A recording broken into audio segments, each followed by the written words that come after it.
Every team, every topic, everywhere. This is Believe. This is Sunbelt Commissioner Keith Gill, and I listen to the Funbelt Podcast. This is the Funbelt Podcast, part of the Believe Network. Hosts Dusty Thibodeau of Warhawk Report, Jeremy Harper of Howlraiser, and Shane Metlin of the Daily News Record. I think it's potentially a very good week for the Sunbelts. But I'm just kind of going off on a random rant. It's just frustrating.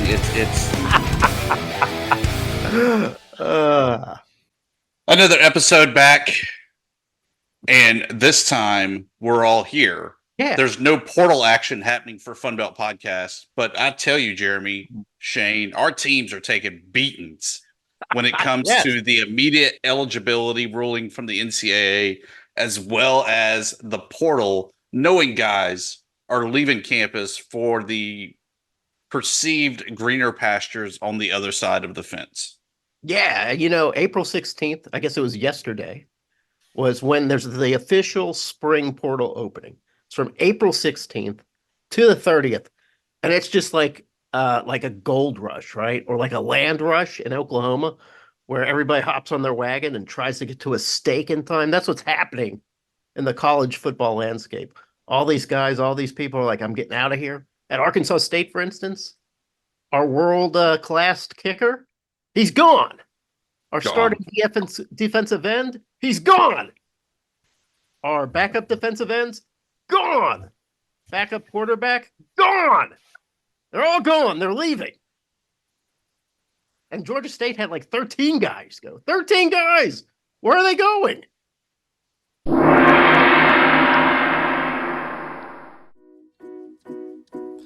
BetOnline is not only my favorite source of online betting, it is your number one source for all your summer sports this season, from MLB, golf, NBA, and NHL playoff stats. All the latest stats, news, and scores are available to follow your favorite teams. Get the latest odds and lines, including the latest team matchups, player props, and odds on just about every sport out there. Head to the website today or use your mobile device to get in on the action. Bet online, where the game starts. Well, you had an interesting word in a lot of the ones you were saying, though, like backup.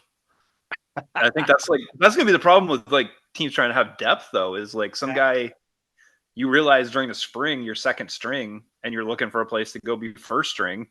Yeah. And you need second stringers. That's like, well, I mean, beyond the losing guys to NIL and star players going for greener pastures and stuff, I feel like trying to build depth and continuity is the even tougher thing when like a guy who might play but just maybe isn't going to start is bolting now, like as the spring games show them where they are. Yeah, when you're 4 games into the season, Shane, and you start seeing that those injuries start piling up, you don't have that second wave, third wave of guys to come in. Yeah, it makes a difference. I'll tell you what, though, what irritated me the most, Tibbs, was the starting defensive end for Arkansas State, who left. A talented guy named Kieran Crawford led the team in sacks last year. But, as a fan, you watch this guy grow from a freshman who didn't know his ass from his elbow to a sophomore who you could see he's finally getting it together. He's faster. He's quicker. You're like, yes, the school has put time into this guy. He's getting into the weight room. He's eating right. He's learning technique. Look, he's gotten to the point where he can break through the offensive line and do whatever he wants. This guy could be a star for the team.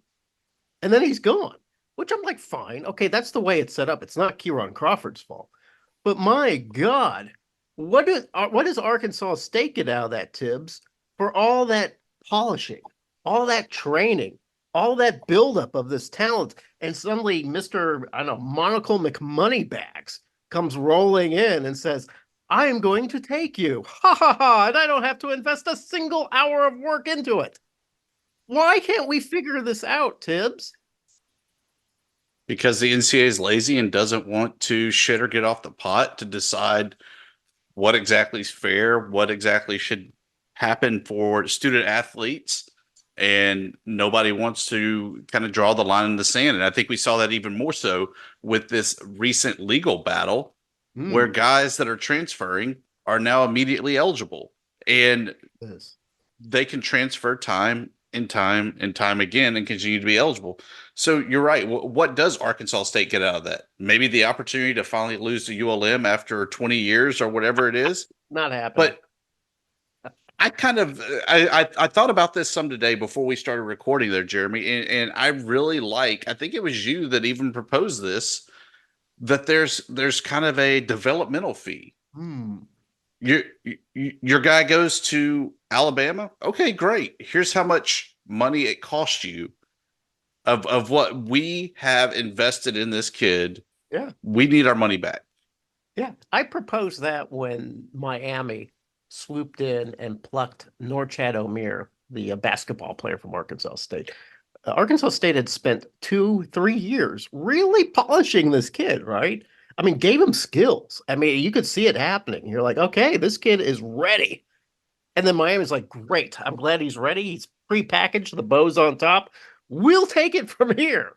And we get nothing out of that. Arkansas State got nothing out of that. So, yeah, I don't know how you do that. I wrote an article about that with no real solution. Of course, got panned for it. Shane, can we create a developmental fee for larger schools taking smaller school talent? I don't know about that, but I think the end game for this is going to be declaring that those players can be employees, and then you collective bargain with them. Because everybody says, like, oh, it's just free agency. But you know what? Free agency in the NBA and the NFL is an absolute chaos like this because they have collectively bargained rules on how this works. And like, if you sign with a team for 2 years or for 4 years, you're there until your contract runs out. And that's the way it's going to have to be fixed. Like, the NCAA's got to like come to the realization that we've created this mess because we treated players like employees so long without giving them any of those rights of being employees. And now we're losing every battle in court. Like, we've got to go to the table and negotiate how this is going to work, because just not having any rules doesn't work for anybody, really. Players, what's that blowback going to be like the first time where, I'm sorry, Jeremy, you dropped the game-winning touchdown on Saturday, so we're going to revoke your scholarship. You don't work here anymore. Well, I think, that's something they got to negotiate is, okay, like, well, your scholarship, do you want to sign a 2-year deal or a 4-year deal? And that's how long your scholarship is guaranteed for. And that's how long you're staying here. Maybe some players will say, I'm going to sign for 2 years because I think in 2 years I can jump to the Big Ten or whatever. Or maybe they'll want to be guaranteed for 4 years or whatever. But they've got to sit down with like representations of players, whether it's a union or whatever, and come up with a system, because there's just no system now. And I feel like free agency is fine. Players having the right to do things, it's fine, but it's not just a free for all in the NBA or the NFL. They have a structure to how you go about exercising your rights, and like, there's nothing in college right now. Wow, Shane, that is, you know what that is? That's reigning truth and wisdom. This is why we have him on the show, Dusty. He's like the only one of us with the cerebral power to come up with something so perfect. Shane, well, congratulations. There are guys we should get on the show actually to talk about this. Oh. Like, like a Mitt Winter. Have you guys follow like Mitt Winter, Sam Fetcherman or something? I can't remember his name now, but they're sports lawyers who post this stuff on Twitter all the time. And like, they've convinced me, and I think they convinced a lot of people, that that's the only way this ends, is the NCAA saying, okay, we're going to collectively bargain and figure this out. So one solution Tibbs and I had, which was awesome, is franchise tagging athletes on the team. You can't have this guy. That might be something that gets worked out in those negotiations, though. I doubt the players go for that, but it could be something if there's like something in exchange for it. My favorite part about the franchise tag is when an NFL player gets tagged with it, and it's just like, hey, you're like, you're still making some pretty good jack. But yeah, Yeah. I get why they don't like it, but it's kind I, of fun. I can still only think of the movie Semi Pro though, where the guy gets traded for a washing machine. At what point are we going to see that transaction happen? Because Arkansas State, they just don't have the money for a new dryer, a new washing machine, maybe the jugs machine to be able to throw BP in baseball. And then can you cross trade? Could you trade that backup point guard for the new pitching machine in baseball? Like they're willing to work it out. Is it a couple dozen balls maybe for a punter? It should go full barter system, like the way you said, like a keg of nails or a barrel of flour for like a kicker or a relief pitcher or something like that. That would be great. Yeah, Yeah. this is the system we should recommend to the NCAA. Yeah. We like your kicker. Well, you know what? We really could use a golf team could really use a van. Hmm, just so happened. Yeah, I think we figured it out, guys. Well done. To wrap up this discussion of the transfer portal, you can take a look at howrazor.com. I've been tracking all the comings and goings from the basketball and from football. Yesterday was pretty crazy with the opening of the portal. People are still going in. People are still being picked up. Old Dominion, Arkansas State, and Georgia State had probably the most action, but everybody pretty much had one or two guys. ULM is seeing a little bit more action. Dusty, I believe he had a quarterback and maybe a wide receiver take off, but yeah, so everybody's going to kind of have to. I don't know. It was kind of funny. It's like you don't even know if you go to your spring game, if the team you're watching in spring game is going to be the team that you see on opening day. But so Yeah. the I think way that's it one is. of the more frustrating things. Like I get talking about, what makes sense and what's fair for the players. I think that's one of the more emotional reactions I get Yeah. from fans that you you think they have the two portal windows, and it's like you think you're in the clear after the season ends, and then Yeah. you have to go through it all again in the spring. Like, you feel like, oh god, he decided to come back, and you kind of Yeah. forget, like, let's see what happens after the spring game. Well, yeah, and I was like, well, okay, I get it. I feel like maybe the spring one should be the only one because it's like after spring practice, you kind of know where you stand with the team. The coach is already like, yeah, it'd be good if we had somebody other than you in this position. So I feel like that would be better than the. Did they change that, Shane? I know that people were griping about that December portal window. I think might have changed the dates a little bit, but it's still there. Okay. Okay. I thought for sure. I know there's some gripes about it kind of Yeah, interfering with the bowl schedule, which it does. And it's just yeah, kind of a stupid time to have a portal open. But I guess we'll see. yeah. So, Tibbs, what do you know about Yes. Sunbelt baseball? I know that ULM over the weekend was able to pick up 2 of 3 games against Texas State. Yeah. Maybe a little surprising, but weird things happen on the Bayou, so that was a pleasant surprise. Voodoo. The Raging Cajuns had their long winning streak snapped by Louisiana Tech, something that we were actually in the process of recording last episode when that happened, but they rebounded nicely and continued their winning streak through the Sun Belt Conference. They're sitting on top. They Yeah. have one loss to a Who they lose to? Let me know. way bottom dweller team, Why don't you say but their name? I want to hear it. the Arkansas State Indians. Ooh, no kidding. Oh, come on. Oh, don't be a sore sport. No, I think it's just weird that the Cajuns are really the most dominant team that I don't think we really expected that out of them. No, we did not. But Coastal Carolina is getting all the accolades, even though they're a distant second. Yeah, and maybe one of you guys who follow this a little closer than I do can explain that for me because it does feel like Coastal Carolina is one of the more vulnerable teams out there that people keep talking about being a contender? Well, I think maybe we'll find out coming up because Louisiana and Coastal have their series coming up. It's in Conway. Maybe the Chanticleers can make up a little bit of ground if they can get 2 or 3 wins there. And I'm kind of pouring over Louisiana's schedule. Like, it's not bad, but maybe they're also a little bit of one of those teams that's got the tough run later in this conference schedule. I'm not saying they're going to come back to the pack, but it wouldn't necessarily shock me either if that race gets a little bit closer here soon. Oh, okay. So you kind of believe in Coastal. Kind of. I mean, I think it's a pretty balanced conference. I think, even though Louisiana has that lofty record right now, I think for the most part, and that we'll probably see in the tournament, that a lot of teams can beat each other. Mm-hmm.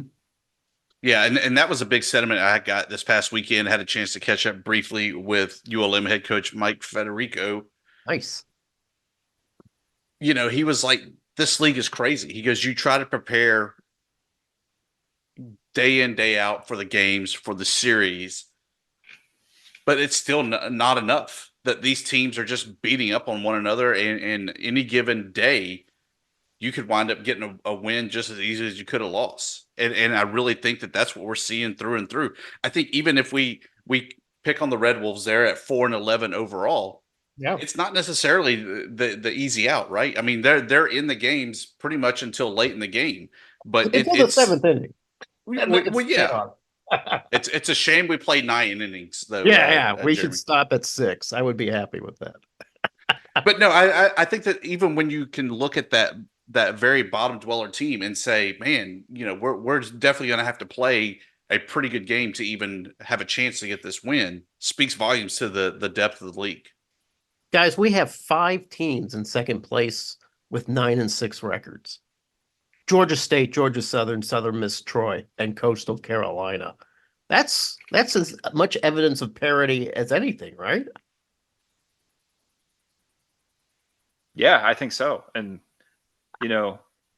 even below them, then the next 4 or 5 teams are all within a couple games or 3 games of that group. I mean, things could change hugely over the course of one weekend. Like if teams start getting sweeps or doing different things, it's a fun race, and but I can't claim to have any idea what's going to happen here in the last few weeks, where anybody's going to end up. We have 3 teams that are 6-9, which is nice. Huh, guys? You know what I'm saying? Anyway, 2 of those teams, South Alabama and Texas State, traditionally, usually amongst the top. Not this year. Just down years, guys, or has the Sun Belt caught up with them? For Texas State, at least, it's just a down year. It's a reloading year. They lost so much from last year. They still have a great set of middle infielders there with Chase Moore and Lugo up the middle.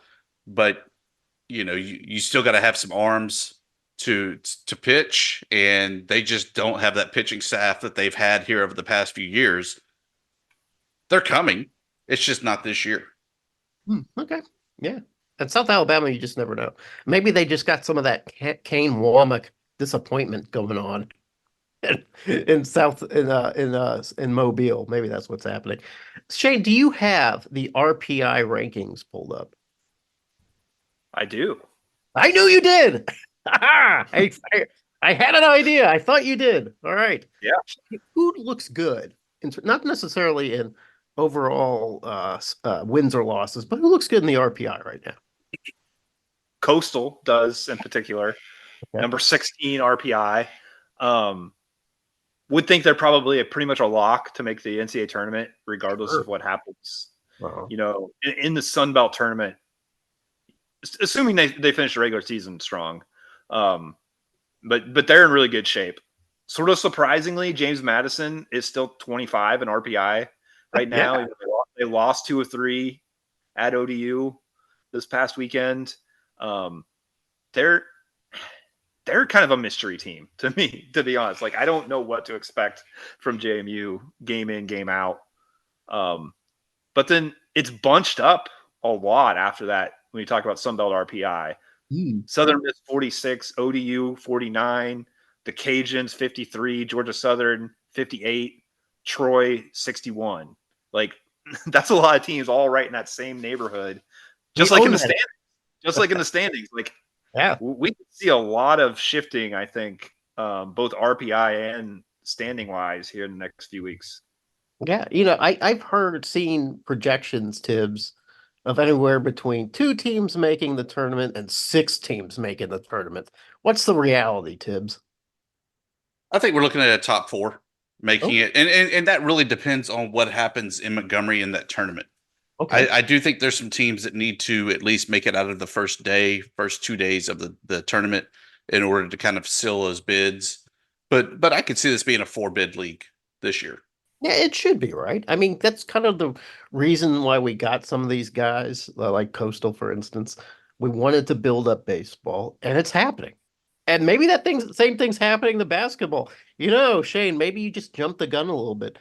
Maybe it's not this year that basketball's going to be the big sport. Maybe it's going to be this year. I don't know. I don't know why I jumped to basketball. I'm just always excited about basketball now.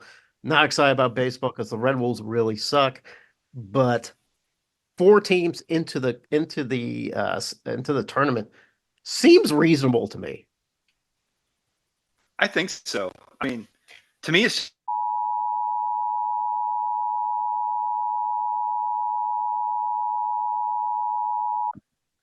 All right, Shane, can you take it from the top, please? no, I quit.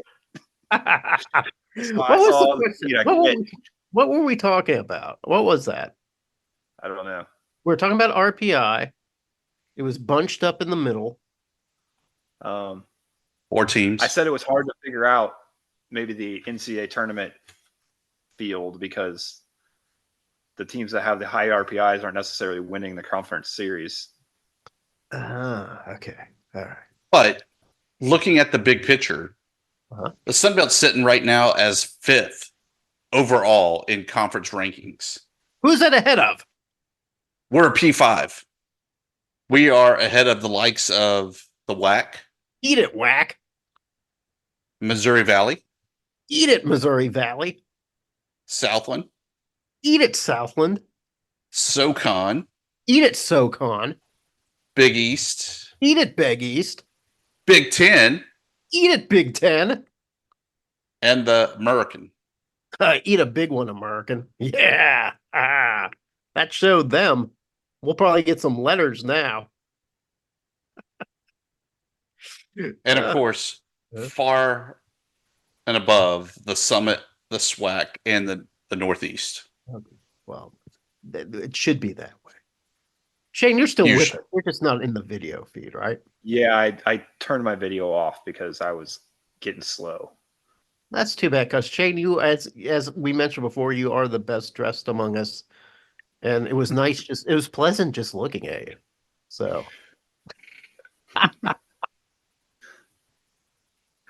on the other diamond there, Jeremy, that you know nothing about, softball. Know nothing about it. I know nothing about softball. The yin and the yang. The Cajuns keep rolling, 14-1. Georgia State 1-14 overall. Texas State holding on to second. 3-way tie for third between Troy, ULM, and South Alabama. James Madison, Southern Miss, the only other teams over 500. Everyone else just under the 500 mark. I think this is a 2, maybe 3 bid league by the time we finish up in San Marcos for the Sun Belt Conference Championship. Who gave the Cajuns that 1 loss? That was Texas State. Yeah, that's right. Okay. Wow. Yeah, because the Cajuns looked unstoppable. And they got shut out in that game, 5-0. Wow. All right. Well, this goes to show that you can always have a bad night. But they did make it another series win to make it like something like 7,000 in a row. Yes. Yes. When it comes to collecting series wins, the Cajuns are unparalleled. Nobody can hold a candle to those guys. Those girls. I can say guys, because I'm from the north, and a guy is just a girl or a guy. There's no gender Yeah. attached. So don't save your letter writing for somebody else, angry public. Yeah. You're Midwesterner, right? Yeah, That's probably yeah, what you consider yourself. Yeah. Me too. yeah. You Yeah, so guys is just you all to yeah, us. y'all, let me tell you something. Y'all is a far superior way to say a collective group of people. Y'all Yeah. come on in, you Eh, know. You guys, not so. can't get, It's ugh. I can't love get into y'all. Y'all works, man. Tibbs, back me up on this. Not in the least bit, because Why? the smart girls are out Uh, on the course right now in Point Clear, Alabama, for the Sun Belt Conference Championship. We have what an the? individual champion. Yeah, Haley Jones of Texas State shot 5 under to claim the yeah. individual championship. We're now into the final four of the team leaders, with Texas State, Georgia Southern, ULM, Old Dominion getting set to battle it out for the automatic qualifier that ULM won last year. Yeah, you were very excited about that. My other note, guys, I am going to South Alabama to play women's golf. They finished the team portion plus 164. I'm going to be a collegiate golfer. Yeah, you should do that. But listen, that's all great. I'm glad you delivered that information and you did it in a way that was very professional. What does that have to do with you guys or y'all? Because that was y'all aren't in the postseason for golf. Oh, okay. Nice segue. I do it. I keep. Uh, What else do you want to talk about there, Jeremy? I'm ready for promos and practical jokes. Whatever we got. Plugs, promos, and parting shots. That's right. That's what it is. The 3 P's of life. Shane, since we can't see you and we can't see that you're reading off of a cue card, please give us your plug, promo, parting shot. Well, I'll plug dnronline.com/sports to read various things. My parting shot is going to be that I like the practical joke idea. If we're going to let's add a P. A 4th Throw some P. practical jokes in there. I don't know exactly how you do it in this format, but I'm open to trying some practical jokes in this part of our glorious show.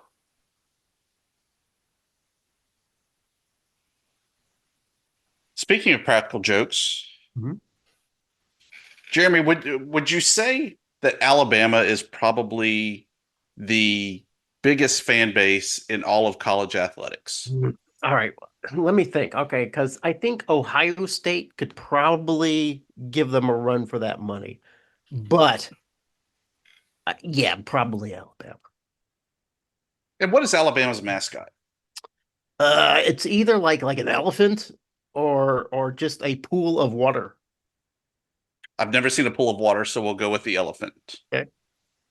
To tell you how big Alabama's fan base is and how rabid these fans are, Right. what looked like a normal afternoon in Montana turned into a literal circus when an elephant decided to escape the circus and roam the streets of Butte, Montana. Mm-hmm. All I can picture is somewhere there was a guy that was out there for work, maybe had retired out there, saw the elephant, and broke out a huge roll tide as the elephant trampled down the street. It's possible.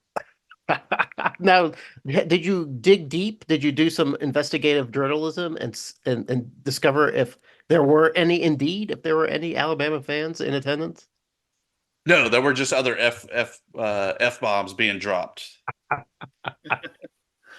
And it was a deeply religious experience with people going, holy, you know the rest. Oh, there's an elephant in the. Oh, what? Why do we say we put that elephant on the offensive line, Paul? I'll hang up and listen.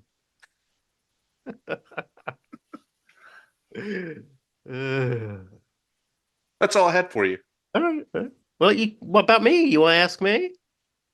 Jeremy, please I need to give say. give us your best Roll Tide impersonation, Paul. No, I won't. Based on just only because I have integrity, absolute loyalty to the Sun Belt and only to the Sun Belt. All right, guys. Here's the thing. I can do one of three parting shots. Always And go in the middle. I'm going to leave it up to Shane because I think just one guy should pick. And Tibbs, you're sort of the overseer. You're sort of omnipotent. You're like up in the sky. Shane's kind of down on my level. Just two rugged, handsome guys trying to get by in this world. So anyway, Shane, are you ready to pick? Yeah. All right, here we go. Number one, I can rant and rave about ESPN getting into sports gambling. Two, I can rant and rave about a certain reporter's question to Caitlin Clark, or his behavior towards Caitlin Clark at a presser today. Or three, I can give a nuanced and sharp review of Ripley, the new series that's on Netflix about Thomas Ripley, con man, and murder. Let's go with number one. My ranting and raving of ESPN and Bet ESPN. Okay, so you saw today where a certain basketball player, whose name I forget, played for the... Who? Jonte Porter. Yes, Jonte, that's right. Ended up getting a lifetime suspension from the NBA, reportedly because he was giving out some inside information and maybe himself kind of faking injuries or what have you, and betting against the team. That's the ultimate sin, right? To bet against your team. Pete Rose sort of got like a pass in a way because he said, "Oh, I never bet on against the Reds." He would say, "I was like, okay, well, at least you didn't bet against the Reds." But here's where things to me get dicey. We're talking about him having inside information, and therefore he's able to make a profit off betting or just skew betting in general. Now we have the worldwide leader in sports, the one entity that has their fingers in every single locker room across the United States for professional sports, right? They've got all the information they could possibly need on the inside. Shane, how many times have you had a little inside information about teams that you're covering that you just didn't release because it wasn't really meant for public consumption? Occasionally. Yeah, occasionally you have it, right? Yeah, I mean, sometimes you get allowed into a practice, like on the condition of like, hey, you're not going to report on what you saw in this practice. So somebody's hurt and you can't say it because you made this agreement that maybe you wish you hadn't. But yeah, those kinds of things happen all the time. Yeah, or how many times have you just gone up to a coach and said, "Hey, how's Ricky doing?" "Oh, well, don't tell anybody, but I think he's going to be out for the season." You use some integrity, right? But my God, the money here that's involved in gambling is in the billions of dollars, fellas. And here we have a whole group of people with this insider information who are supposed to be impartial. They're supposed to be journalists, guys. I know we laugh a little bit when we talk about ESPN being journalists, but by God, they're supposed to be journalists. And now they're this close. They're side by side, hip to hip with gambling. Why doesn't anybody find this to be icky? Why doesn't anybody find this to be a huge problem, a scandal that is just on the cusp of the horizon?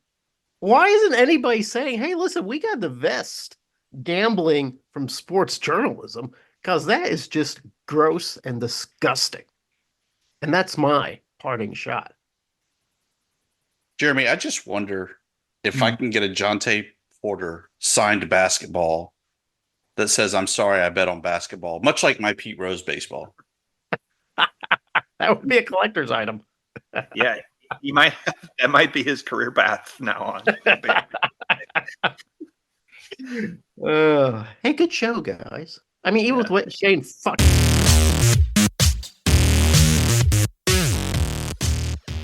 This is a mini meditation guided by Bombas. Repeat after me. I'm comfy. I'm cozy.